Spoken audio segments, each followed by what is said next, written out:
Hello, and welcome to the Pixel Perspective Podcast. I am one of your hosts, Adrian, and I'm here with my good friend, JJ. What's up, JJ?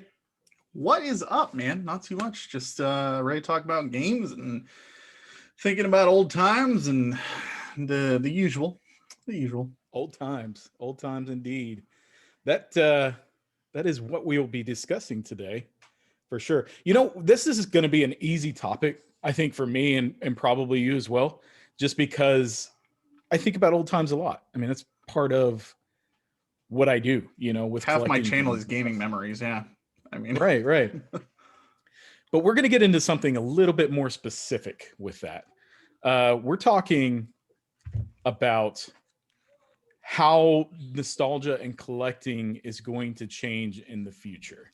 Something that's really interesting, I think, to get into, specifically because of how physical media is changing. But before we get into all that, JJ, what have you been playing? Oh man, I am. Those of you who watch my channel, I am well on my way through my list. I am actually, this week that we're recording this, by the time this is out, I will have 9 games completed off of my 20 games for the year. I am making tons of progress. However, I do have a lot of long ones left. Like I still have Legend of Legaia, Dragon Quest IX, Wild Arms Alter Code F, Star Ocean: The Last Hope. Those all I know take quite a long time to finish. So I'm expecting to spend a few weeks each on those. But off the list, I was able to recently knock off Zelda 2, The Adventure of Link on NES. Had never finished it before. Would not have been able to do it without a guide. There's no way. That How game long tough. is that game? I would say all in all, I beat it in 2 days. I would say maybe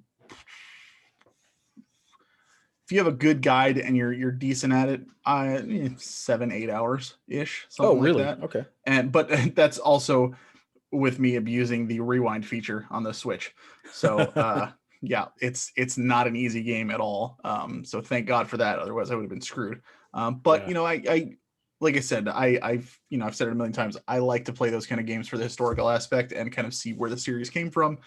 Zelda obviously is a series that everybody knows, and getting to kind of play one of the other games that was in its roots, I just thought it was really cool to kind of see that, and very, very different from other stuff. It's hard for me to recommend to people. If you're going to play an old school Zelda, just play the original or play like a Link to the Past or something. But it is interesting to see where they could have taken the series at some point, and I'm glad they didn't. But it's so funny that back then sequels to games, Nintendo would just pretty much change a successful formula altogether. Yep, Zelda's very guilty of that. I also finished Final Fantasy Legend 2. The Switch version? On Game Boy. I did play it on the Switch. Yeah. It was tough. Very tough as well. No rewind feature on that one. Oh, really? If there was, I didn't know about it.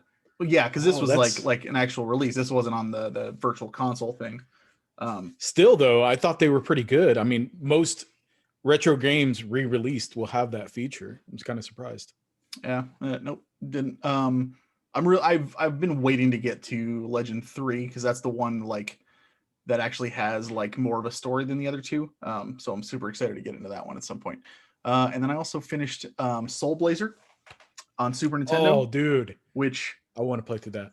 I was floored at how much I loved that game. It's such a good game. Good. Wow. I honestly like. I'm not trying to like make a cheesy joke here, but this is. This is. I would honestly consider it like almost like an early Dark Souls. Like getting through the levels, not a big deal. Totally, it's pretty simple and whatnot. But the bosses are actually pretty darn tough. And I had to kind of look up some strategies at some point for a couple of them. But it was a tough game. But I really, really liked it. And I can't wait to get into Terra Enigma. It's the last one of the Quintet trilogy that I need to play. So super excited for that. And then also Bravely Default 2. I finished that, maxed out everything, got all the jobs, did everything I could. Wow. I spent, I think, 80 hours, a little over 80 hours on that game. Man. It just, yeah. And honestly, I'm not going to say it was like game of the year for me, but it was good. And it was, we're talking about nostalgia today. And that is a game that makes me feel right at home with the old school stuff that I played. So, right. And then finally Prey on PS4, which I'm not going to talk too much about, other than it is a phenomenal game. You should definitely play it, but I will go into depth about some of the issues I do have with it. But I will be doing a review coming out soon on that game. So did you finish that one as well? I did. Mm-hmm. Oh, yep. I lost you for a second. I'm here. Can you hear me now? Okay. Yeah, there you are.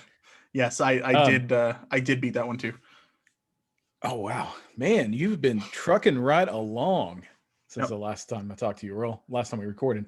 That's pretty cool. I did want to say Soul Blazer it's surprisingly good. I didn't know anything about that game prior to me acquiring it about 5 years ago. I got it in a lot of Super Nintendo games that I picked up.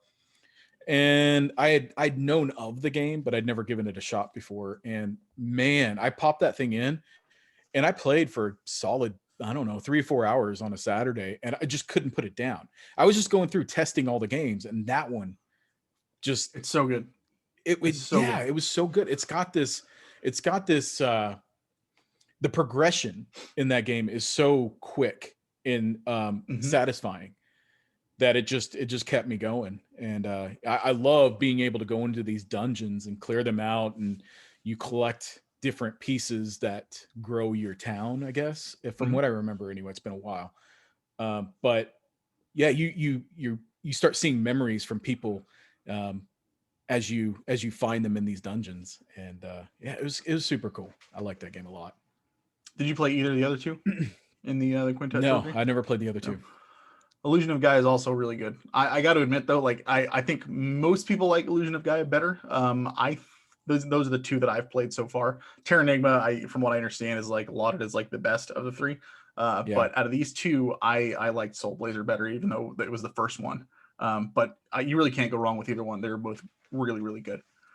Well, you just spurred my interest in wanting to get back and play that again, because I didn't finish it.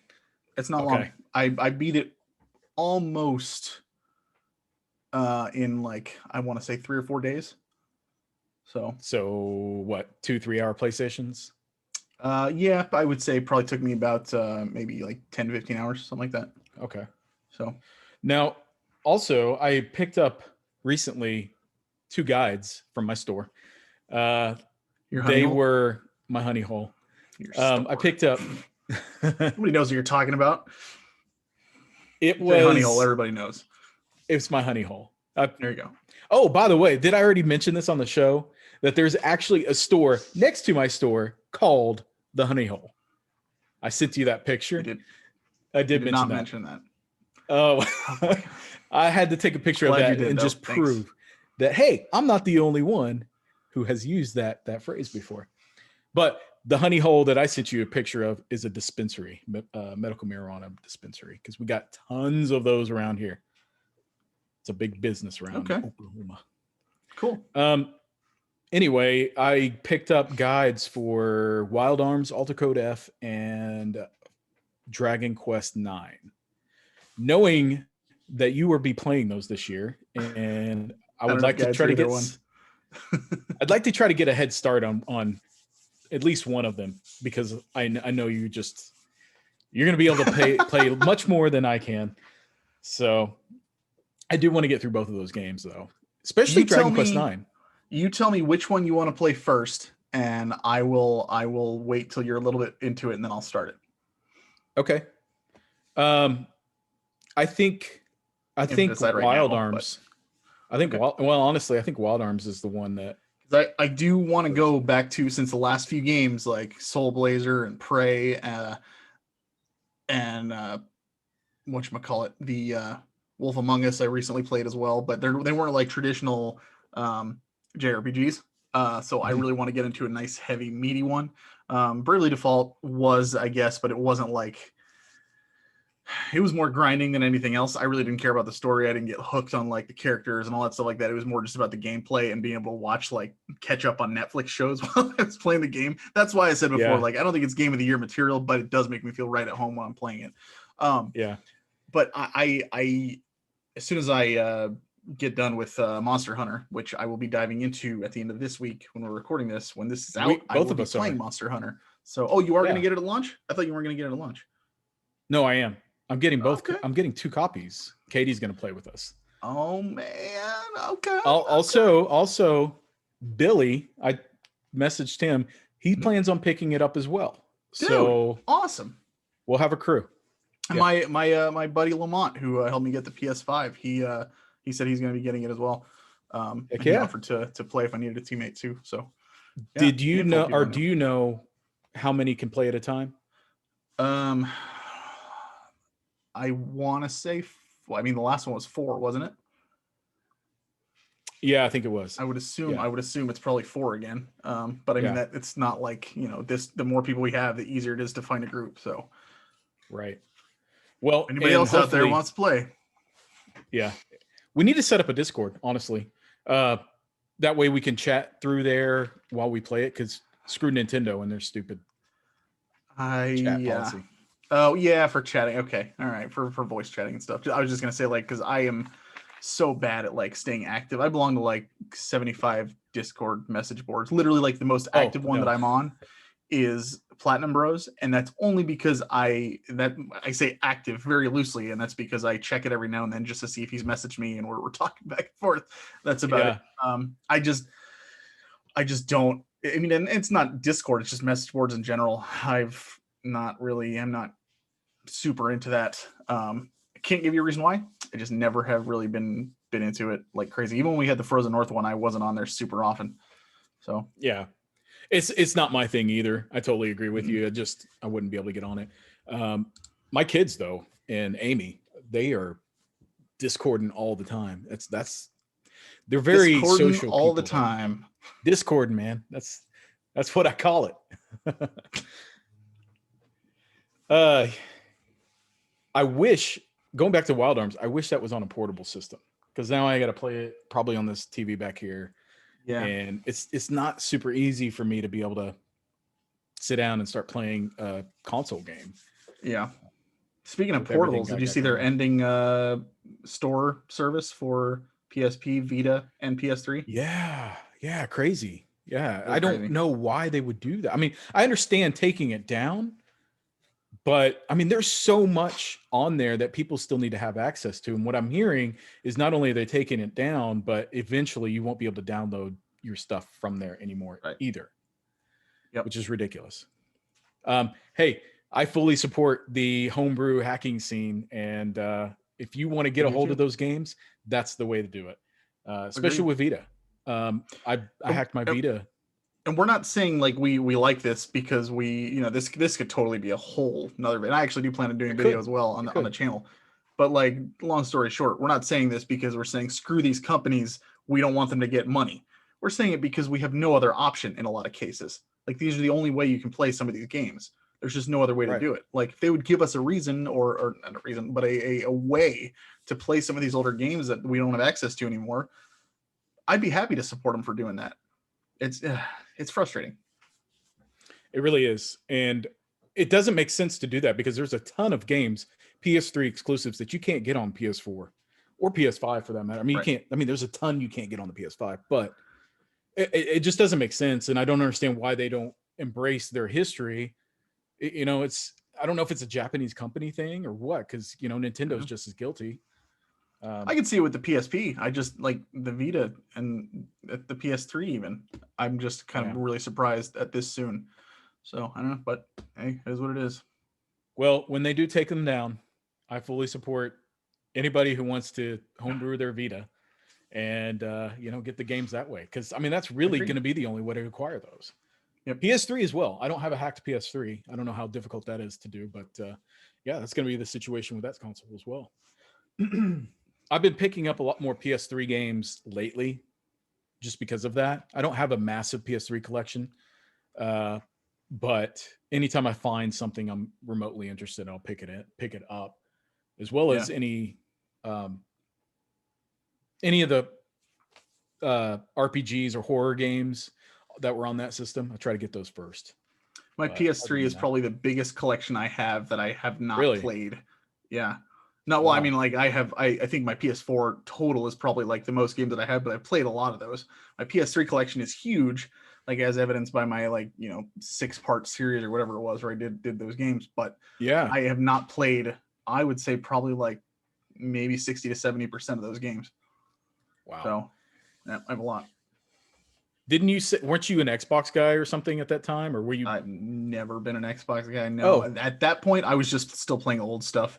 I didn't really get into any new games during PS3, 360 era. Uh-uh. I see. And I got it That was, way I later think, too.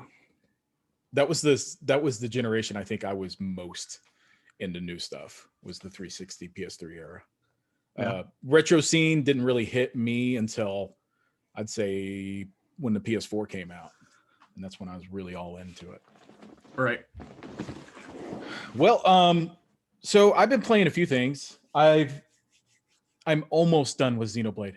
I say this, I think, every episode that I'm still playing that game, but I'm still playing that game. It takes me a year to get through these massive, you know, 60, 70, 80 or more hour games. It just that's how I play through them. Cool. It's all good. I could feel it coming on. I was like, oh no, come on. No, I just can't. Man, it's allergy season for sure. It's been hitting me hard. Yeah, I'm actually surprised. Most of mine I get hit in the fall. Oh, really? Yeah. Yep. Well, I'm on the last chapter of Xenoblade, chapter Okay. 17. So I'm close. I'm really close. And I will say the storyline got really, really good. That game is one of the storyline I already thought was good, but it feels like the majority of what I was doing was padding, fetch quests and Oh stuff yeah, like that. tons of it And in that game. yeah, and it really kind of ruins a game experience for me. Like if they would have taken these last parts that I'm encountering, I'm on, I'd say the last 3 chapters that I just played prior to this one were full of storyline and really good storyline too. And they could have stretched that, throughout the course of the game and reduced the amount of padding, and it would have been great. But this game reminds me so much of Xenogears in terms of storytelling. It's crazy, and I'm glad that I played through Xenogears first before playing through this, um, because it does get into a lot of the Xenogears territory in terms of, um, you know, gods and trying Yeah. to, yeah, it. I won't get into too much detail. I don't want to spoil it for anybody, I mean, but even the symbols that you see throughout the game, you'll see a lot of similarities and stuff. yeah, Pyra, like one of the has the characters, Zohar on her freaking uniform. right? So does the guy in Xenoblade. Um, I can't remember his name. He's got blue hair. He's not one of your playable characters, but he has a necklace, and on the end of the necklace, it looks like the Zohar as well. So it's cool. I really enjoy those games, and I can't wait to get into Xenoblade Chronicles 2 Torna. Yep, I've been that's on putting my that list one to play off. this year as well. Is it? Oh It's wow. short from what I understand. Okay. I really love to. I know I've said that before, and so I really want to jump back into that game. And I feel like I'm getting more used to the battle system. I still don't love it, but I can play. I'm pretty good at it, I guess. I know what I'm doing, and if I feel Enough to work your comfortable way with it. through. Yeah. Yeah, yeah. Now I did read ahead, and they are going to require me to use some skills that I had never used before while playing that game that weren't properly explained. That was my biggest complaint about Xenoblade Chronicles 2, is like they barely introduced these gameplay mechanics for battle system, and the last battle requires you to know how to do those, and I had no idea how to do them, and they're not easy to do either. And so that You're made talking that about last battle for me. 2? Yeah, too. Oh, you did tell me that. Yeah, that's right. See, Yeah. that still just boggles my mind because I had been using that for a while, and that's like I all I never did used it. because it just made the game a breeze once you learn how to do that. Well, I'll be excited. Hopefully, by the next time we record, I'll be finished with that game. I Cool. really enjoy it. It's great. I'm curious if you'll catch the connection between that and 2. Oh yeah, I definitely want to see. Let's see what else I've been playing. We finished up Dark Souls 2. I won't get into that. Oh, that's right. I forgot to mention that, but we did play Dark Souls 2. Yeah. Yeah.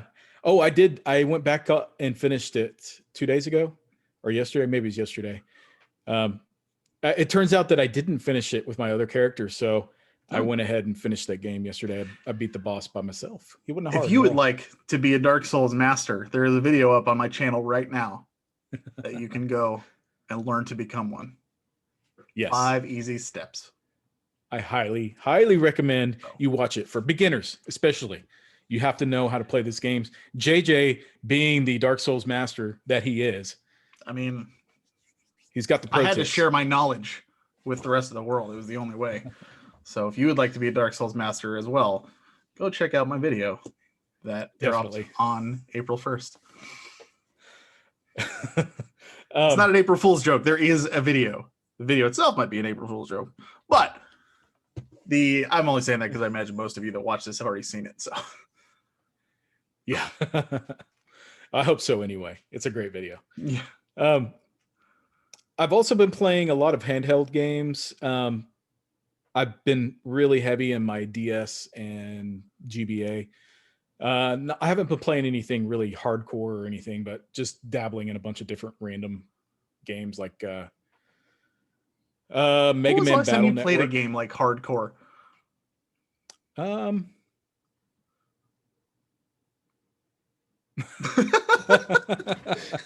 Yeah. I mean, Dark Souls to an extent. I stayed pretty we had focused long on play that. sessions on those. Yeah. Yeah, that's unusual for me. Okay, I usually play for an hour to 2 hours at a time. So playing for 3-4 hours is very unusual for me. But yeah, I mean, I've been playing Mega Man Battle Network 3. How is that? It's fun. It's a lot of fun. I really enjoy that battle system. It's unique. It's one of the most unique battle systems I've ever experienced. And I did see your video, your most recent video. You were asking which one to start with. I did some research prior to starting on it, and a lot of people recommend either 3 or 5. And so I just went ahead and decided to do 3. I don't have the first 2 games, but I have 4, 5, and 6. 3, 4, 5, and 6. Are they in sweet Game Boy Advance cases? They are in the same cases or that DS you have. cases. DS cases, not Game Boy Advance cases. I wanted to comment on that. I noticed that you mentioned that you weren't too fond of using DS cases for your GBA games. Not at first. I really like it. I really like it. They've grown on me. Yeah. I went as far as to order. I ordered on eBay a lot of like 30 some odd DS cases that were empty, and it was kind of weird because these were all games, like good games, like Wario Land or whatever it was on the DS, Super Princess Peach, Mario Kart, Animal Crossing, like first party Nintendo games, plus a bunch of other junk. And these were all just cases only with the manuals and the artwork and no games. And it was actually cheaper for me to buy that lot than it would have been to buy blank cases aftermarket. Yeah. Wow. So I went ahead and picked it up. And what I've been doing is I've been printing off artwork for my GBA games and sticking them in there. And I can't bring myself to throw away the artwork and manuals of the games that originally fit those cases. Hold on to them. Yeah. I mean, even if you can still sell those if you trade them, whatever, if you get the chance. So what I've been doing is I'll leave the manuals and everything in it. I'll take the artwork and flip it around so it's just the white side, and then I'll put my custom artwork on top of that. And it works great, man. Like I've got a whole stack over here of GBA games that are all in the printed, nice looking cases, and I love it. It's so cool. I have a like a felt like inlay that all the games just snuggle into, and Okay, I can yeah, somehow like if I can like hang it up somehow, I think it would look really really sharp on the wall somewhere that would be cool. with those games in it. That would be cool. Well, They the fit thing really is, nicely. like, the reason I even decided to do that is those games, and even watching your video, they're so small, and I want Hmm. to see that artwork. And I'm not going to go through the trouble of purchasing boxes. That's going to get really expensive. But I'm Yeah. perfectly okay with printing off artwork for these and calling it a day. It looks good. Yeah. Cool. So yeah, I mean, and other than that, oh, we have been playing a lot of Fortnite and Call of Duty as well. Specifically because my son and my daughter love to play Fortnite. So Amy and I will play with them, and they're really, really good. Has Amy been playing Dark Souls too? No, why? So who is signed in under her profile playing that? It's Somebody what it was. is. What it is the disc. I always put the console to sleep without closing the game, and so Okay. then when she loads into her profile, the game is already running, and then it shows her as playing the Oh, game, okay. All right. and Because I then saw she that and I was has like, oh, okay, Amy. All right. no, she won't Do do it. it. I've She should tried. go I've watch my tried. video. She'll get really good at it really fast. Oh, that's a That's good point. I'll tell her to do that. what I'm saying. No, she'll usually pop that disc out immediately and put in Call of Duty and play Oh, that. okay. All right. She's Fair enough. actually building up a she's got on her Discord, she's on a Discord group, and it's moms who play video games, basically is the group. And her and this other woman that she's met on there are heavily into Call of Duty. They love playing Call of Duty. So they get on there and they play, and now they want to make their own squad with other Oh, moms cool. that they can recruit Yeah. and call it the COD squad or something, the mom's COD squad or something. And she's getting all into it. So I got on there That's awesome. and was played with her. So I've got it on the PC. The other thing that's great about the new Call of Duty is it's crossplay. So Yeah. I'm playing on PC. She's playing on the PS5. I think her friend is playing on the PC as well. They got people playing on PS4, Xbox, things like that. And it's a lot of fun, man. We get in there and play just regular multiplayer, and I have a blast with it. Just I did team play one other deathmatch. game. You just made me think of it. What's that? So my 19-year-old cousin called me up, and he's been in college. He calls me up. He's back in town for spring break, and he was like, "Hey, my mom said that you might be able to help me with my taxes."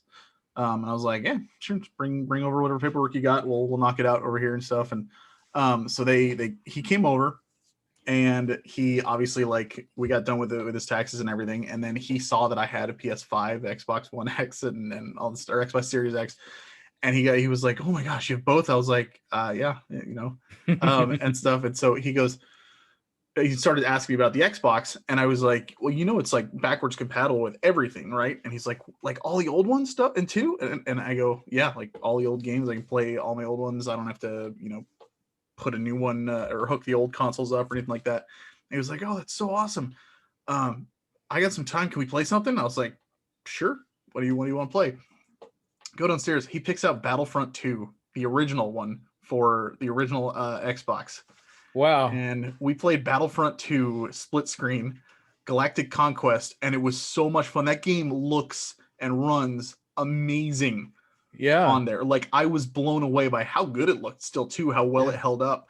I was like afterwards I got done and I was like, I think like for my birthday this year, I'm gonna invite a couple of guys over and we're gonna play some Battlefront 2, man. This is great. So yeah, I forgot to mention that I did play that with my cousins, some Battlefront 2 old school. That's It's really such a cool. great game. Oh man. It So is he was like, next impressive time the I'm in town, can I backwards. come back? It's like, yeah, of course. That's kind of a random, weird one to choose. I haven't played that game, in gosh, like 15 years. Holds up. Seriously, it really does. That's cool. It's good. Uh, but you're right. Like any of the Xbox original games that I've plugged into there look amazing. It's Mm-hmm. ups reses so well. Yeah. It's impressive. Yep. All right, man. So let's get into this. We're talking nostalgia, collecting in general. for people nowadays, kids nowadays. How are they going to be Nowadays. collectors? Yeah, in 20 years. I say the 20 years. It's always seems to be right around 20 years where the nostalgia bug really hits people and they start going after things that they remember from their pasts. I can't wait for 16, 17 years from now when there's some dude being like, I remember when I was a kid and we sat around as a family playing God of War, watching Kratos rip people's arms off and stuff. It was great. My mom loved that game. Okay, all right. Whereas, we think of nostalgia, we think of old stuff. Well, even for my kids, man, nostalgia for them is going to be Fortnite and Minecraft and things like that, or Genshin Impact for my daughter. She plays the heck out of that. Splatoon, games like that. That's going to be what their nostalgia. Splatoon 17 will be out. Well, at the pace they're going, probably. Oh yeah, they're pumping out Splatoon games faster than anything else right now. I mean, if you think about it, 3's coming, and that series is only about 4 years old. Really? The first game came out longer than 4 years ago. No, dude, it didn't come out that long ago. It didn't come out at the end of the first one. It was on the Wii U. Look it up. Splatoon. It came out in 2015. You are right. 6 years ago. Okay. 2015? Yep. Boom. Nailed it. May 28th of 15. So it's been almost 6 years. Yeah. Still, though, I mean, if you think about it, it does feel like 2 just came out. So 3 is coming out really quick right after that. I do agree with that. Yeah, big time. I mean, if you look at all the other games that they've just, there's a lot of games that they just flat out abandoned. And for a new series Metroid, that one hurts, man. That one hurts. But I mean, Mario Kart, the last Mario Kart came out probably 6 years ago. So that means they've released 2 more Splatoons than Mario Karts in that time frame, which is just odd. But I guess Mario Kart still continues to be a big seller for them. So yeah. I think they kind of ride waves of Mario Kart and Smash Brothers and just go back and forth between the 2. Right. Yeah. Smash Brothers is here to stay for a while, though. I mean, that game is. I don't. How do you go beyond Ultimate? You can't. From now on, they're going to have to include every character. I think. Otherwise they'll go down a step.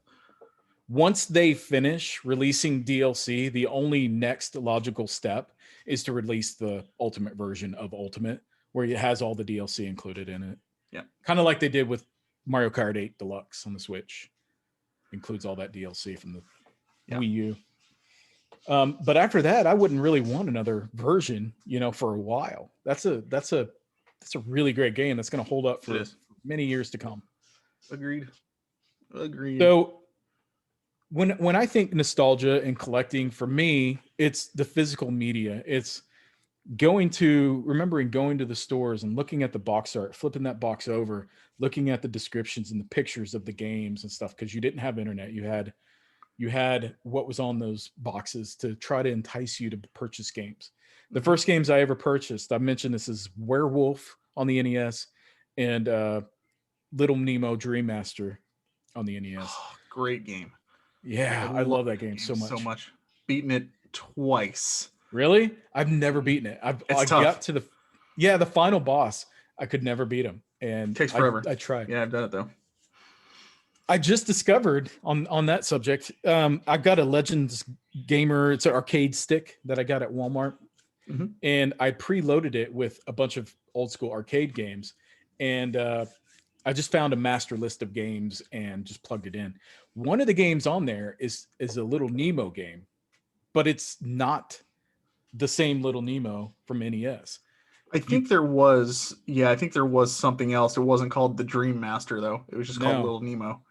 Right. And it's so weird. You start the game on the train like you do in the NES version, but he's much bigger. He's arcade size. And he doesn't throw candy. He's got a wand that he's hitting the enemies with as he's. There's a cartoon for it. I don't know if you knew that. Yeah. The game I think is based off of the cartoon. And my brother-in-law I have a DVD of it.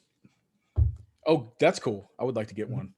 My brother-in-law has art cells from that movie. Oh, cool. Which is pretty cool. It's gorgeous. Yeah. Yeah.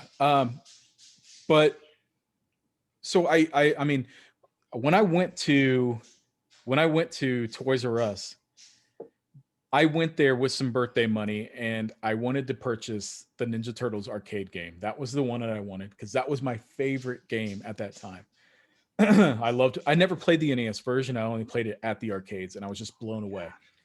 And then I get there and I turn the box over and I was like, this looks similar, but this does not look the same. And I was kind of like, oh man, like scared because I've been burned before at that point. Right. Like my parents would buy me a game for Christmas or something and it would be shit. So I was just like, I don't want to waste $60 or however much it cost at that Yeah. time and get something that I was disappointed in. So my dad was there with me. He's like, you could get with your birthday money, instead of getting this one game, you could get two other games that are cheaper. So we just went through when we just started. Well, you don't flip the boxes, you have to flip the tab up and Yeah. start looking at the box art that they put on their little cards there.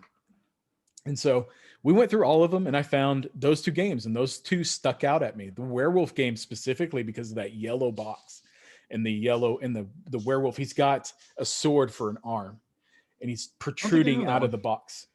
You got to check it out. It's really cool. The box art is fantastic. And I couldn't say no to that one. I think that was the first one I picked up. And then Little Nemo, Capcom has excellent artwork on their boxes.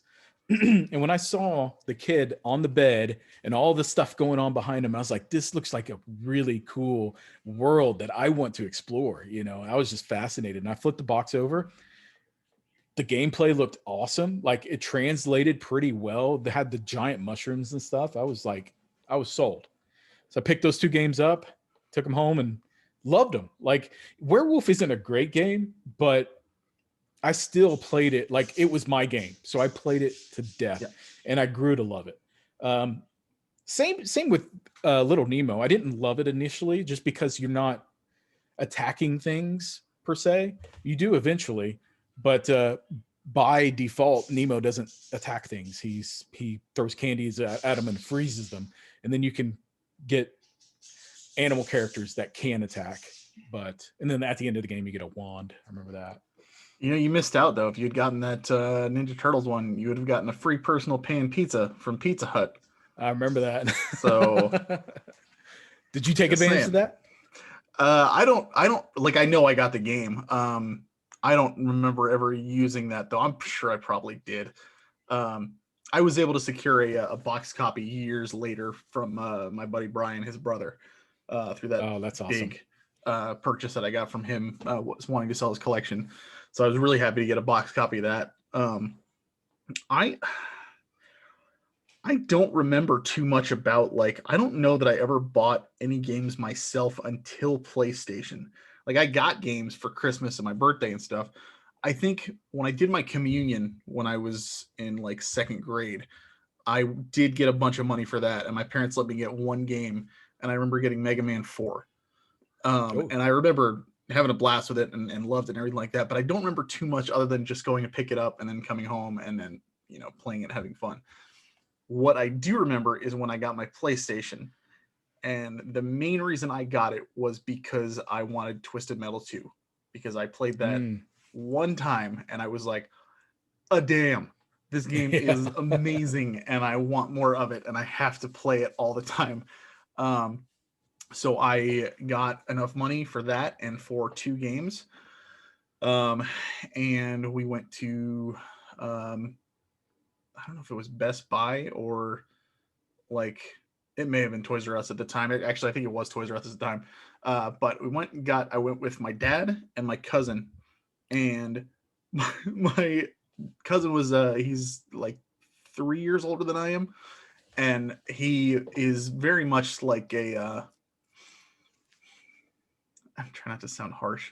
He can be a bit of a bully at times, but he doesn't like, he does it without realizing he's doing it, I think. And so he just kind of like comes off that way. You really kind of just have to get used to him. But so we were kids at the time, and he had been playing a game that I thought looked really, really fun because I was still on my RPG kick and everything like that, called Blood Omen: Legacy of Kain. and he had played that on his PlayStation. I saw him playing it, and I was like, this seems like a really cool, like Zelda style adventure, where you're sucking blood out of people and, going through and hacking and all that stuff. And you get your spells and whatnot. And I thought it seemed really neat.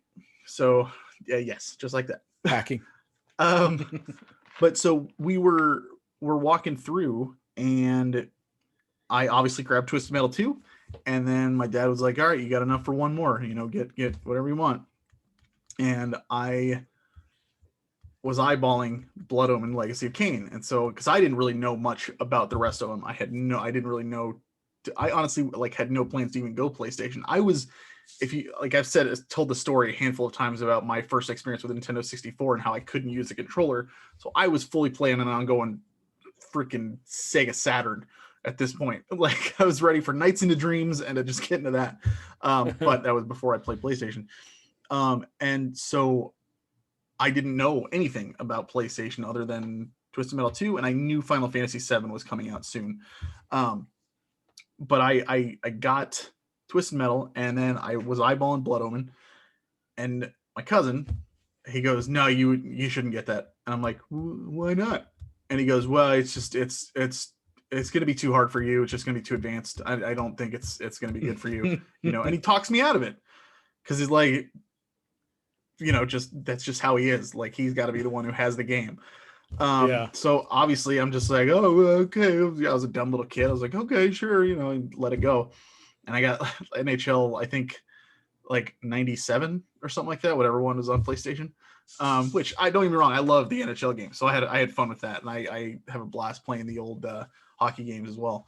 But I still was a little sore. And Blood Omen Legacy of Kain is still a game that eludes me to this day for complete in box. I have the game. I have disc only because that's what GameStop had at the time I went to go finally get it. Yeah. But I do not have a case for it with the instructions and all that stuff. I might have a book, but I really, really would prefer just to get the case and everything original as it was. Because I have a lot of nostalgia for that. And it's not expensive. Like, I just, even as collectors, when we look at that kind of stuff, like, some people might be like, oh, well, it's only $15. It's like, well, yeah, but it always goes for $15. If I can get it for 5 or 10, I'd much rather do that. It's just how our minds work when we see prices. I'm sure you can relate. So I just have not pulled the trigger on it because I could easily do it. I just haven't. But it is one that eludes me, and I always think back to that and how it brought me such joy to get Twisted Metal 2, and then I had the other game snatched from me because I was apparently too dumb. But now you have a cool story and something. Is it cool? Is it cool to get bullied, Adrian? Is it cool to get bullied as a kid, Adrian? That's cool. Thanks. Appreciate that. Oh, it's fine. I agree. Yeah, it's I do look back on that fondly. Like, it's a good memory that I have because I remember just being there with my family and getting games at the store and coming home, and I still had a great time with both the games I got. And Blood Omen is a fun game, but it's not, I'm not gonna lose my mind if I don't get it. So, well, I mean, even still, like, that's a game that you are nostalgic for, and you would like to have a complete in box copy to add to your collection eventually. But same with me. I don't have a complete in box copy of Werewolf. I have my original copy. I think I have a box copy of Dream Master, but I don't have the manual with it. So it's just one of those. It's one of those things. It's like you have memories tied to it, and so you want that physical thing to try to help hold on to that. I guess I don't know. It's kind of. Well, like you said, I don't know if it even now, just grabbing one of those boxes that you have on your shelf and flipping it over and just looking at the back, that still hits me. Like, when I see that stuff. When I was in Seattle at the end of last year, and I was, at Pink Gorilla, and I was looking at all these box copies of games, and I felt like a little kid again because I was literally going in there, lifting them up and looking at the backs and that kind of, it was so cool. And it's still to this day hits me like that. It makes me admire the artwork and everything that went into putting that stuff together.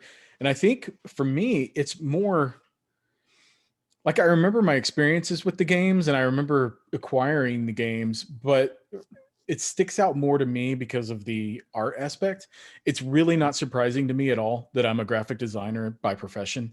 I think I've always been drawn to that. Like I've always been drawn to that even as a kid. Drawn to that. Get it? 'Cause Yeah. okay. Don't make me give you a swirly again. Oh, I'm I'm just gonna bullying get you. Yeah. bullied over and over again. Yeah. That's fine. That's you kind of made me feel like I needed to bully you, so I bullied you. Okay. All right. So, But I mean, I'm looking at the back of these boxes, and what I remember as a kid, like all those things that I described to you, I'm just admiring the layouts. I remember the magazines, flipping through the magazines, dude. I don't know how many times I would flip through the same magazine over and over and over again. And I wouldn't read the articles. Like I would read the articles for the games that I was most interested in, but I was admiring the artwork and the ads. The ads were so creative to me, and I just loved looking at them and thinking, like, who comes up with this? What is the idea of this ad? In the 90s were so bad with coming up with just off the wall, ridiculous ways to advertise these games that had nothing to do with the game whatsoever, but it got your attention and it worked. And I'm a Nintendo Power collector. I am well aware of the it's advertisements in the 80s, late 80s and 90s. And those, some of those were carried on for months in all kinds of different magazines, so you would see them over and over again, and it never fails. It always stopped me, and I would have to look at these ads and figure it out, like what's going on here. I would just study them. Same thing with the artwork on the boxes and stuff. I would just study them, more so than playing the game. And I enjoy playing the game, and I have a lot of fun with it. But I think this nostalgia for me comes more from that aspect of it, the artistic aspect of it. Yeah. And so whenever especially with the JRPGs and stuff, I think that's mainly the reason I'm drawn to them. I'm drawn to them because I can get absorbed into them, into their worlds. But it's also they're always great with their artwork. It appeals to me. In the creativity that goes into creating these worlds. So for me, that drives me to collect. That drives me to be a physical collector, so I can touch these, look at them, pick them up and just admire it. Even if I don't play it, I love going over to my wall. It's not unusual for me to go over to my wall, grab random games and just look at them for a little bit, put it back up and grab another one. That brings me pleasure. It brings me joy. And it does kind of hit with the nostalgia. Well, not kind of, it very much hits with nostalgia. And, so that's the thing for me. And the thing is I'm also a collector at heart. And I've always been collecting. The first thing I remember ever collecting was like baseball cards when I was really young. That was the thing. And I went from cards to comics to action figures, then to video games.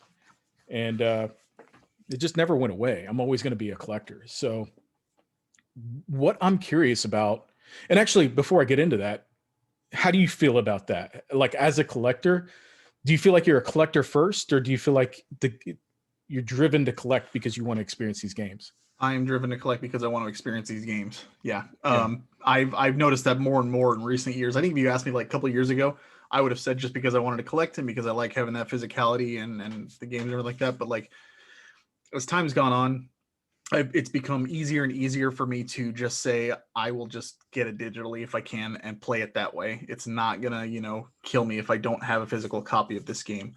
I would love to, but if I can get it, only if I can get it for the right price. It's just become a lot easier for me to just get the digital stuff because I want to experience those kind of games. I will not buy game obviously if I saw Panzer Dragoon Saga for $10 somewhere, I'd pick it up. But if I I honestly I don't really have a lot of interest in playing that game. It just doesn't look great to me. So I don't have any plans on being all right, I've got the money, I got to get this game now. Every game that I have in my collection is because at some point it looked interesting to me and I want to play it. And even I'll stretch that out because there are some games that I've gotten that I didn't even necessarily want to play, but because I got it in a package deal or somebody was just giving something away or something like that. It's there's a few in there like that, but for the most part, I collect what I want to play and what I like. which is why, most of my collection and most of the ones that I have played are, RPGs, JRPGs, that kind of thing. So Right.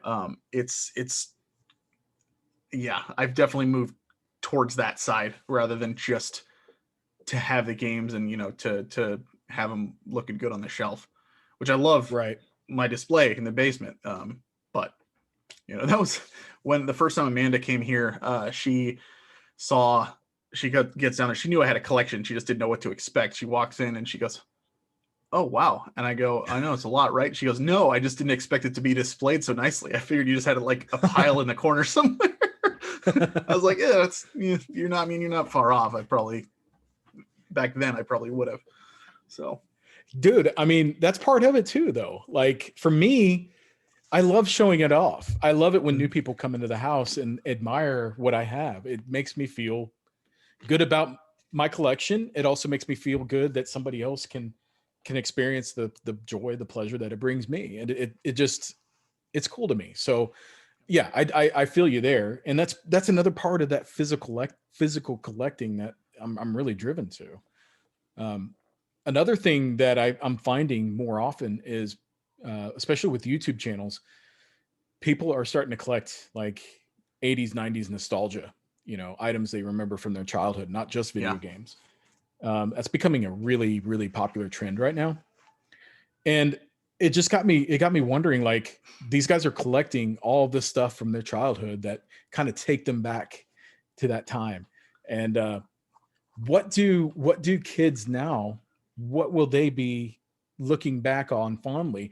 What will those collectors, I'm asking a few questions here because they kind of all run together, but for me, is collecting a thing that is directly tied to uh physical, or is it just a mindset of that can be carried on to no matter anything? For me, collecting is directly tied to physical things. But I mean, yeah, that I don't raises know. an interesting question. Can you, like, if you're somebody who just wants digital games and that's all you're getting, could you still consider yourself a collector? Because you're collecting these games, you Absolutely, still I own think so. them, you still have them, on your system or wherever you're keeping them. I would agree as well. Um, so I mean, I don't know. I think we definitely associate it with having something physical, because you think of somebody who is a collector, somebody who's collecting something. You don't automatically think they're collecting programs on their computer.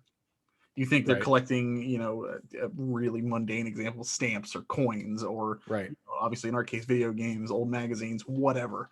Um, but yeah, something with that physicality is something that is typically associated with it, but I don't think it is limited to um, just being on that level.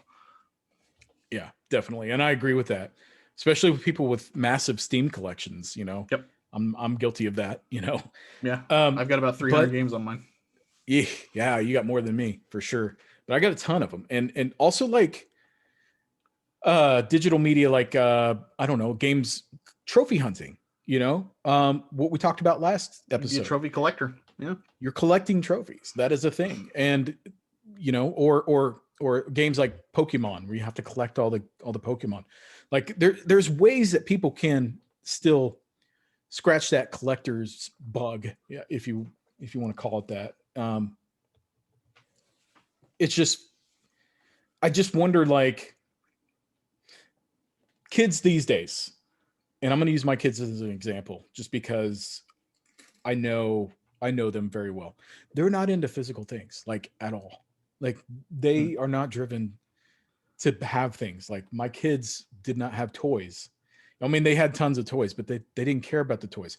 They cared about the iPads, the video game systems, the phones. They cared about screens. Um, Yep. You don't think your so kids are gonna, 20 years from now look back, see an old Nintendo Switch, and have those memories come flooding back though? I, I think so. I think it's possible. Yeah. Um, yeah, I definitely think it's possible. But I mean, like, if my kids have the collector's itch, because I think it's hereditary, honestly, because I'm not the only one in my family who collects. My Yeah. grandfather collects antiques, and he has, oh my gosh, he's borderline hoarder. No, he's not borderline. He's straight hoarder, but he hoards expensive antiques. I don't know what the value is of his collection, but it's got to be ridiculous. He's got things dating, centuries. Oh wow. It's just crazy the amount of stuff he has. um, so anyway, like, and my sister's kind of a collector as well. My dad is a collector. My dad collects. He collects. I call it junk, but he likes to collect old cars and things like that with the intention of restoring them. But he never does, and it just sits That's there. pretty common. You know what I mean? Yeah, from what I understand. Yeah. I mean, but everybody has, like, we all have that thing. Like I collect my games with the intentions of playing them. The likelihood of me actually getting to, even half of what I have is slim to none. Make a list. I'm telling you, man, it helps. Yeah, I really should. That you need a goal. Mm-hmm. Setting a goal for yourself is the only way. It's funny you bring that up. That's struggling with my kids with getting through school, and I'm trying to help one of my daughters with getting through school. And I was like, we need to set a goal, and then that way you can work to achieve that goal, and then that way you feel like you're making some progress.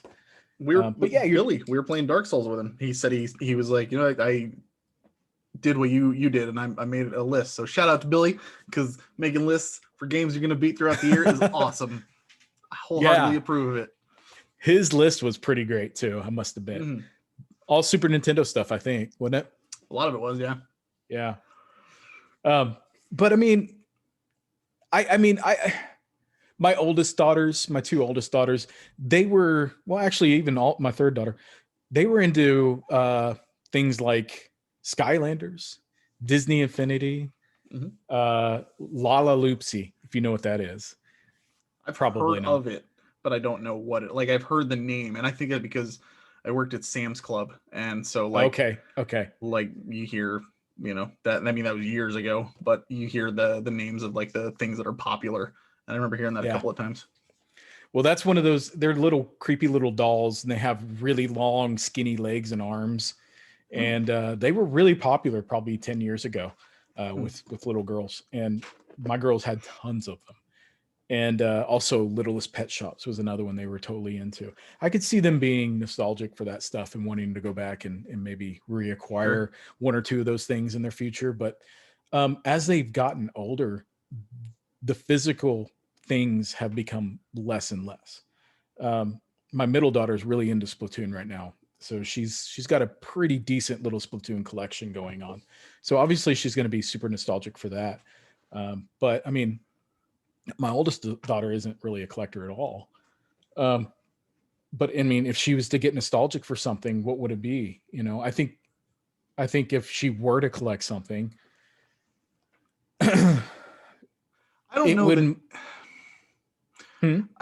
I don't think it's really like, I don't know that you're going to be able to pinpoint what they're going to be nostalgic for. In my experience, it's completely random. Like it's just completely like just totally random stuff. You were to ask my parents what I was nostalgic for, they would say Nintendo, and that would be it. They would have no idea what specifically. But I could pinpoint. I could be like, man, Contra on Nintendo. I remember every single Christmas getting with my cousin Mike, and it was tradition that we played and beat that game for years, growing up. And that's still like, I still love that game to this day. I can beat it in like 15-20 minutes too. It's really cool. But it became tradition, and that's where my nostalgia is. Like, yeah, Nintendo, but it's like I have specific memories tied to very specific things. But they would have no idea, because they don't, they weren't in the room watching me play that. They knew I was playing Nintendo. They maybe even knew I was playing Contra. But I think you'd be surprised, to hear stories like, it'd be, if we're still doing this show in 20 years, bring one of your kids on and you can talk about, what do you remember, as a kid and whatnot. Because I think you'll be really surprised as to what their answers are and what they remember. It might even be stuff you don't remember or aren't even aware of yourself. Right. No, that's a great point. That is a really great point, because nobody, my parents wouldn't know what I would be nostalgic for. I remember my mom came over recently. She saw my nostalgia shelf. She goes, "Oh, I remember those." But she had no idea that those had any kind of significance to me whatsoever. Right. But she did remember that I had them. Yeah, exactly. So it's just, it's just kind of cool, like how that will translate. But I mean, yeah, you're right. Maybe if physical things that they're drawn to, maybe it's particular clothing or things like that. But specifically, or maybe they want to get a hold of an original iPhone or whatever, the first phone that they ever had played I with. imagine I would one thing I would place a bet on is like, 30 years from now, they're going to be like in a I don't know if retro game stores will be around at that point, but an antique store or something like that, antique Yeah, electronics store at that point. yeah. But there's like going to be like a singular Joy-Con sitting by itself on a shelf somewhere, and they're going to be like, "Oh Absolutely. my god, yeah!" I think it'll be something like that. Yeah, yeah. I definitely agree with that. Or maybe if it is the games and apps that they experienced on their phones, how are they going to be able to acquire those again? Because once those leave the app store, they're gone forever. And I don't Sure. know that anybody is really archiving that stuff, like trying to think of an example, but I don't know. Is Flappy Bird still an app that you can download and play? You remember when they took that off the App Store for a little I'm sure you can while? find it on the internet somewhere. Yeah, you can find it there. Or here's a good example: Flash games. Flash is dead. And if somebody didn't take the Sure. time to archive those Flash games in a way, a lot of people are nostalgic for Flash games, myself included. A few random ones that I remember playing a lot. You have no way to experience those again. Those are just stuck in your memory forever. And it's just, Oregon Trail. we mean Oregon Trail. The Oregon Trail. Did you ever play that in grade school? I did, but I thought you could still play it. I mean, I'm sure there are still ways to play it, but it's not like something that's like front and center. There's no physical thing to it. That's something that I True. remember that I have no idea like where or how, other than like to do like a deep dive on the internet to try and find it. Yeah. Um, I'm sure they have some Or updated like graphical version of it at this point. But like, I mean, like, back then all we had was at school on the library computer, and everybody wanted to play it. So there was a very yeah, slim chance you were going to get the chance. I played it, I think maybe like twice in my life, but it stuck with me because it was so fun. And I just wanted to compare with everybody else, how far I got compared to how far they got. yeah. And that's just something that's purely just a memory, not something that I've relived since. So That's another great point. And something else that's nostalgic for me, back in the early internet days when I was in my freshman year in college was 2001. That was when streaming video really started to boom, like at that yep. point in time. Um, and I used to go to sites like GameSpot all the time to watch video reviews for upcoming games. They would always play an ad before those videos. And one of the ads that I remember vividly is an ad for Ibo. I think I've told you this story. Have I told you this before? Ibo? Ibo. What it is, it's a little robotic dog, and the dog would. It's a dumb little toy, and it was an expensive robot. And the Ibo would respond to hand movements and Okay. petting it, and it would respond to you if you talk to it, and things like that. Well, they had these dumb commercials that were absolutely hilarious to me. They were just complete. They were purposefully dumb. Like they were absolutely being just. It was a style of humor that was rarely done at that point in time. It's more common now, but what they would do is they had this series called Barfly, and it was this guy who was sitting at a bar with his Ibo, and he would have a random person come up and talk to them, and they would talk about something just completely dumb, random, made no sense, and then they would end the commercial abruptly. They would only be about 10, 15 seconds long. Hmm. And I would love to give you an example, but I have since found these on YouTube. They do exist. But look up Ibo, AIBO, and then Barfly when you get a chance. AIBO. Okay, I will. And they're hilarious. Trust me, they're so funny. But I remember watching these over and over and over again, because they were the ads that ran in front of the videos that I came there to watch. And I just got to the point where I couldn't wait for the new Ibo video to pop up before so I could watch it, man. I got so much pleasure out of these. Well, years went by and they stopped showing them, and I kind of forgot about them. And then I randomly remembered it again, like maybe 10 years later. And it's like, oh man, what happened to those commercials? I used to love those so much. And so I went on a search on YouTube and I couldn't find them. And I was bummed. I was like, I'll never be able to experience these again. Yeah. Well, then I checked again, maybe another year or two later, and finally somebody started uploading these videos. And so I was able to go through and watch them again. And then I went ahead and downloaded them onto my computer so that I could have them just in case that account goes away. And it's just things like that. Like some things that you remember they'll just disappear forever, Yeah. and there's nothing you can do about it. And that just kind of sucks. Agreed. Yeah, I could see that happening a lot with people this generation, with different digital media that they're experiencing. You know, we just talked about the PlayStation taking all their stuff offline. How many of those games are going to go away? Those digital only games that never got a physical release or anything. How many of those are never going to see the light of day again? Probably a good chunk. No, you're right. If One only they game had just specifically. made the PS5 backwards compatible with everything. There's one game I remember, Pain. Have you heard of this one on PS3? I don't think so. I think it was a digital. It sounds familiar. I don't know. Either way, you catapult these characters up into the air, and the goal was to accumulate points by hitting different objects in the city type setting. So you just it's like kind of like bowling, but you're catapulting them up into the air to hit things. And it was a weird game, and it was the free game that I got when I got my PS3 originally. I'm starting to see why you bounce around between games so much. You play the weirdest stuff. You can't hold your attention for that long. I get it now. I get it.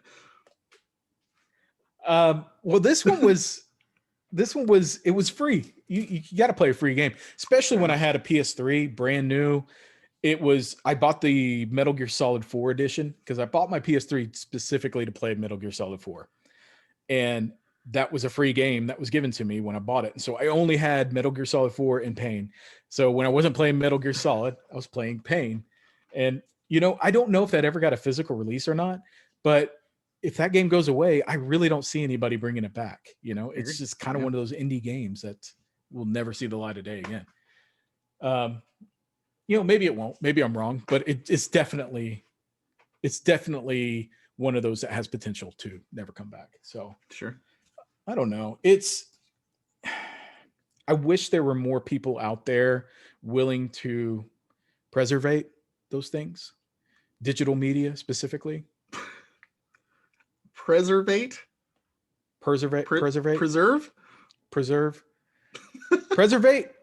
Isn't preservate a I don't think word? Preservate is a word. I think it's preserve and preservation. Okay. All right, JJ. No, actually, I'm gonna look it up. I've heard that word before, man.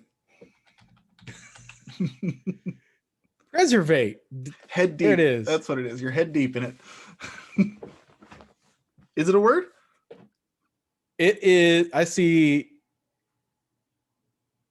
preserve. Hold on. Is preservate a word? Make sure you're spelling it right.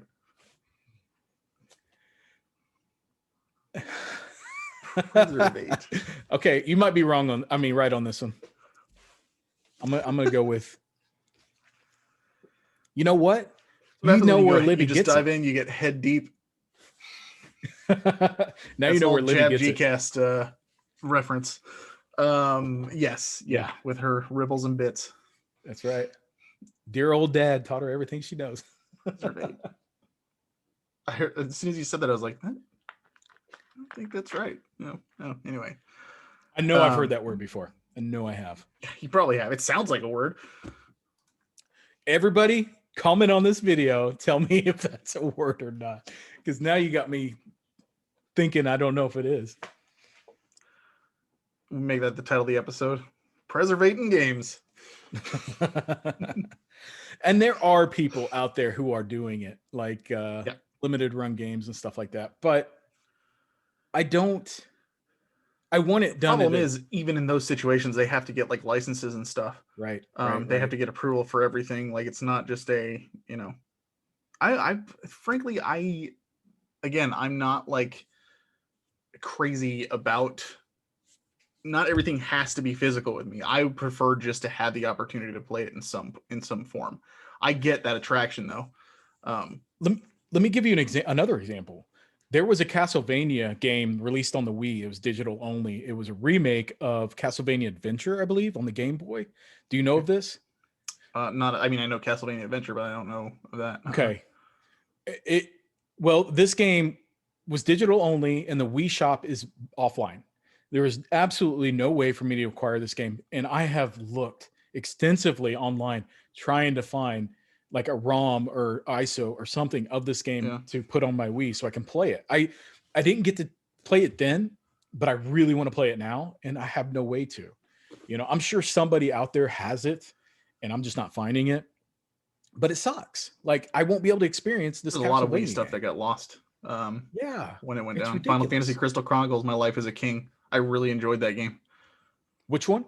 Final Fantasy Crystal Chronicles: My Life as a King. Oh, yeah. Didn't that get I think that got a physical release though. Did it?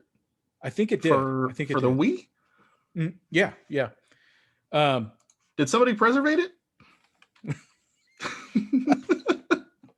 I wasn't sure. You suck, man. Hey, you bullied me earlier. I'm gonna give you a squeegee. I'm gonna give you a squeegee. Thank you. I need to do my windows. Oh boy. Oh, maybe you're right. I don't see it. Okay. Just oh my god. I could have sworn at this point. There. Oh no. That would have been great. There is a game. I could picture the game box in my head. It's like a little kid with a red crown on, and it's a Wii game, and it's something King. Like maybe it's King's Journey or something. I don't know. But I've got this game in my head, and I thought it was that one. I don't think you're wrong. But yeah, you're right. I mean, that's another one. Earthbound Beginnings on the Wii U. I mean, you can get that as a ROM and stuff like that, but Wii U store went down. They made it such a big deal about Earthbound Beginnings coming out. Wow. Yeah. It sucks, man. There's so many of those, and it's just it's disheartening that they're disappearing. And now the PS3 and Vita. PS3, like there's so many digital only games on the PS3 that you won't be able to have access to anymore. And I really hope that this is why I fully support modding, homebrew, preserving those games, because for people who want to experience them later on, you can. And what choice do we have? Yeah, you don't have another choice. Exactly. Yep. So unless you want to go for like, I mean digital only, there's really not much you can do. I was thinking physical, but because in a lot of cases, like you can't get physical games in any other form other than to, install them somehow, or spend hundreds of dollars for the cart or something like that. It's frustrating. Right. Yeah. Are there any digital games that you can think of that you can't experience anymore? I just gave you two. My Life as a King. Like I don't remember that one. So it was basically there's also My Life as a Dark Lord, which is like the opposite side. But My Life as a King was basically a like simulation of you being a king, and you would send adventurers out to do quests and slay monsters and free the world and stuff. And you would dictate like you would upgrade their gear and everything like that. You could go to the shops and you could get to know your townspeople. You could design your town. You place buildings where you want to, have them, and you can walk around it and everything like that. You basically made all the decisions for your kingdom without doing the actual work and the fighting and all that stuff. And so like, it was really, really fun because you literally like a Sim City style, you're placing buildings all over the place, but then, you zoom in and you're walking around in the town, talking to people and that kind of thing. And the more you talk to people, the more you get your reputation up, the more people like you, the more gifts you get, the easier it is to get better gear for your people who then go out and, do quests and all that stuff. It was a lot of fun. There's another game on PS4. something like High School Story or something like that kind of sounded similar to it, which is why I picked it up. I haven't played it yet though, but I'm kind of curious about it, so I'll definitely be trying that at some point. And I have that physical, but yeah, I missed that. And like I said, that the Earthbound Beginnings is probably the biggest example that I have, mainly because they made such a big deal out of it when they announced it. They were like, Yeah. "Hey, you guys never got to play this. Here it comes." And then, a couple years later, "Oh, we're shutting this down." I'm lucky enough I have it on my Wii U still, but my Wii U gets fried at some point. I'm screwed. There's nothing I can do. Yeah. So, No, yeah. I mean, that's a great thing to bring up. The reason I ask is because I really want to try to go out and find these games. Like if I could be the one to um, preservate these games, then I will preserve that's these going to be games. your new YouTube channel, The Preservationist. I should. I just I already have like a huge digital collection of old ROMs and ISOs that I that I just use to play these games that I didn't get to experience. And Yeah. like I really want to acquire those digital Wii games, especially that are just gone. DS games are going to be another one. The DS store has been gone for a while. It's really sad. Like I look at it from my point of view, and yeah, it's sad that I'm not going to get to play some of these games. But what's kind of weird, and this is just me being a sap, um, I look at games that I know that I loved, like Final Fantasy Crystal Chronicles, My Life as a King. You didn't know much about it. You may have heard of the title or something like that. You may have seen it in the eShop back in the day. You won't get the chance to experience that now. You're only going to Right. get to experience what I'm telling you right now, unless you go look a video up or something like that. But you won't have the chance Mm-hmm. to play that, which is unfortunate. And that's kind of like, there are games that I know are fun, that I know are engaging, that I know people would enjoy, that people aren't going to get to because and this is art. Video games are absolutely an art form. Mm-hmm. And knowing that there are these worlds, these adventures, these stories that are out there that are just going to be going away at some point and not being preserved is it's heartbreaking in Yeah. that regard. And I really hope that some of these bigger companies that have the licenses to these things either let go of the licenses so somebody else can do something about it, or they Right. just do it themselves. I mean, Right. sure, there's a lot of red tape. I'm sure they have, like, well, we own the rights to the code, but somebody else owns the rights to the music, and there's voice acting in this one, and blah blah blah. I get that and everything, but there's got to be something that can be done. There has to be. Right. Um, it's just it's I think in a perfect world, they would just release some of these games, especially the ones that like are no longer in development, that are no longer like you can't buy them anywhere for a normal retail price, can't buy them brand new in stores and whatnot. If they just got released for free, that way there's no worry about profit, there's no worry about who's getting screwed. It's just, we're sharing this because it's old, because it needs to be preserved. This way people can get to experience it. You just put it out there, Mm-hmm. and do that. I don't know. I mean, that's wishful thinking. I get it, but that's kind of where I would love to see this kind of stuff go. That's where it's going to take random Joes like myself going out there and collecting that stuff and finding ways to make it available Yeah, to others. And that's even becoming a challenge because what I'm noticing, like people who do share it, they'll use like a Google Drive or something like that and create a shared document where people or shared folder where people can access. Those are getting taken down by yeah, publishers and things, Nintendo especially. And I think that's the biggest reason why it's so hard to find these digital only games, because there's a lot of times, man, where I'll have a source where I go to download my games, and if I don't get everything that I need, I'll come back in a week or month or a couple months later and it's gone, and it got taken down. It happens all the time. So anytime I find something that I'm looking for, I go ahead and download it. I have it stored on hard drives. I also have it backed up on a cloud storage that I pay for. The sure, only thing is I'm not sharing it. So as long as I'm not sharing it, I'm not at risk of having to take it down. right.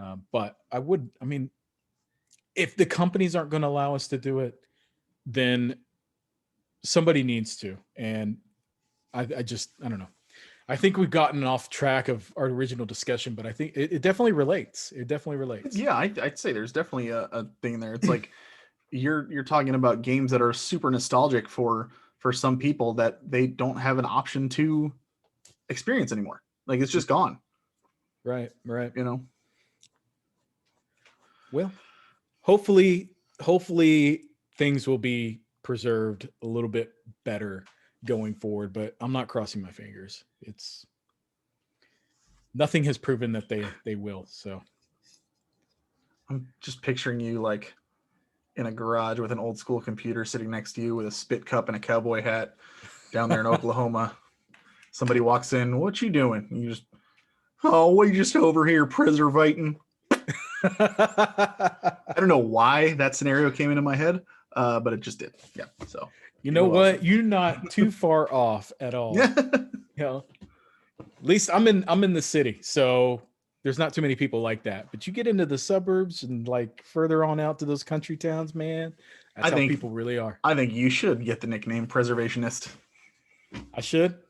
Yep. Okay. Well, as long as you actually do that stuff. If you don't do it, then there's really no point. But if you do start doing that, I will happily call you the Preservationist. All right. In secret, because I don't want to get you to get in trouble. I have been.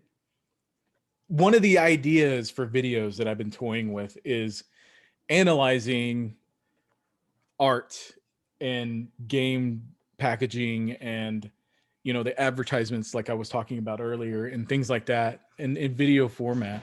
So I could be the video game. Very careful if you do the game packaging. Hey guys, got a new package in. Check out this package. Yeah, it's really cool. Package is really nice. I like the size of this package. It's really, it's bulgy. Yeah. Well, anything you want to add to that before we close it out? No, I mean, I think we covered more than we were looking to do. Yeah. I'll be curious to know in 20 years when the stuff that I'll be curious to know, like the stuff that's super nostalgic and retro for us right now, what it looks like in 20 to 40 years, and what pricing will be on that.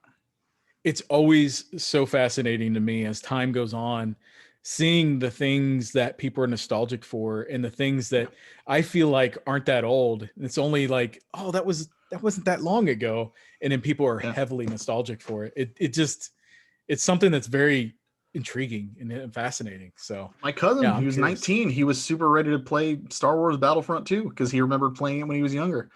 Yeah, he thought it was super fun. Exactly.